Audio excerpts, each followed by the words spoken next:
I had a conversation about using black walnut in compost. What may surprise some is I said that you could use it. I did add the caveat that you would want to let the compost fully break down and giving it about a year or two before using it. I wanted to expand on this in a video, though as I researched it, I found that it might not be the boogeyman of gardening it's been made out to be. Black walnut is a tree with allelopathic properties. This means it releases a chemical that inhibits the growth of other plants around it. The toxic chemical in question is called juglone. The intact tree doesn't produce juglone, but a non-toxic precursor called hydrojuglone. Hydrojuglone oxidizes into juglone when exposed to the air or other oxidizing chemicals. This is what causes the liquid that leaks from the black walnut to turn yellow. Juglone is actually red, but the low amounts result in a yellow hue. The juglone will then further break down into other chemicals, resulting in a blackish color. The juglone can break down so quickly when exposed to the air that soil samples have to get to the lab within 48 hours in order to get an accurate test.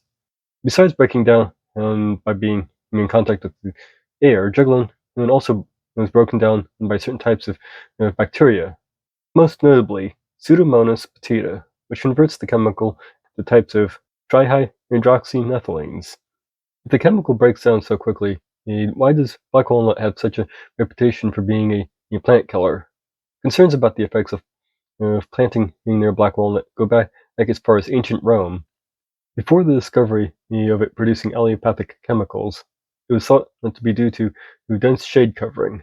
After this discovery, farmers would blame crop failure on black walnut, even if the trees were too far away to have any real effect. The area of effect will only be within in close proximity to the root, as juglone doesn't spread far or in soil.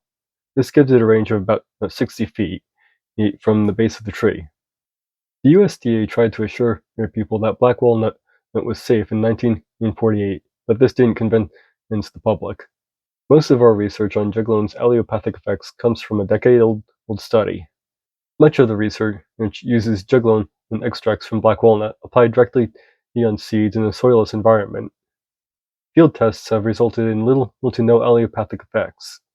It's also worth noting the allelopathic properties of juglone are not that well understood. There may also be other allelopathic chemicals the tree produces, even a combination of chemicals, those that have greater effects. However, this has not been well studied. Hydrojuglone is found in all parts of the black walnut tree.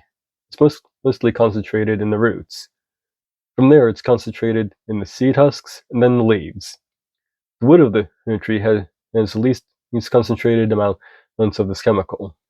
The tree uses juglone to reduce competition from nearby plants, and the chemical is also toxic to insects and animals that might try to eat the plant. Juglone is easily absorbed by soil, and the denser the soil, the more tightly it will hold the chemical. As a result, the effects of juglone are seen more prominently in sandy soil than in clay, and can last in the soil for months. Adding organic matter into the soil can help reduce the effects. While some plants are sensitive to juglone, there are many that are resistant to the chemical. In fact, there may even be more plants resistant to it than sensitive to it. But there are many food crops that are sensitive. So depending on what you're growing, black walnut can seem far worse of a plant killer than it really is. When it comes to composting, you'd likely be dealing with leaf litter and small sticks, maybe some spent husks.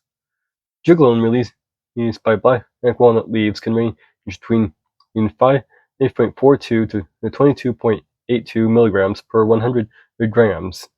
If you were to add shavings from cutting down a tree, this would pose no concern at all. So what does this mean for composting black walnut? In a compost environment where you're constantly aerating it and encouraging bacteria growth to break down the organic material, well, the juglone isn't likely to last long. The only thing that might have it take a while to completely go away would be the concentrated amounts. So your compost could be safe to use in as little as a month. One way to further speed up the process would be to shred the black walnut yard waste first. This would expose more of the hydrojuglone into the air instead of having it trapped in the yard waste to only become exposed to the air and bacteria as the material breaks down. I would recommend, and as I would with all allelopathic plants using compost, it be the first material you add to your compost, so it is the extra time to break down. As for my caveat of waiting a long time before using the compost, this doesn't seem to be necessary.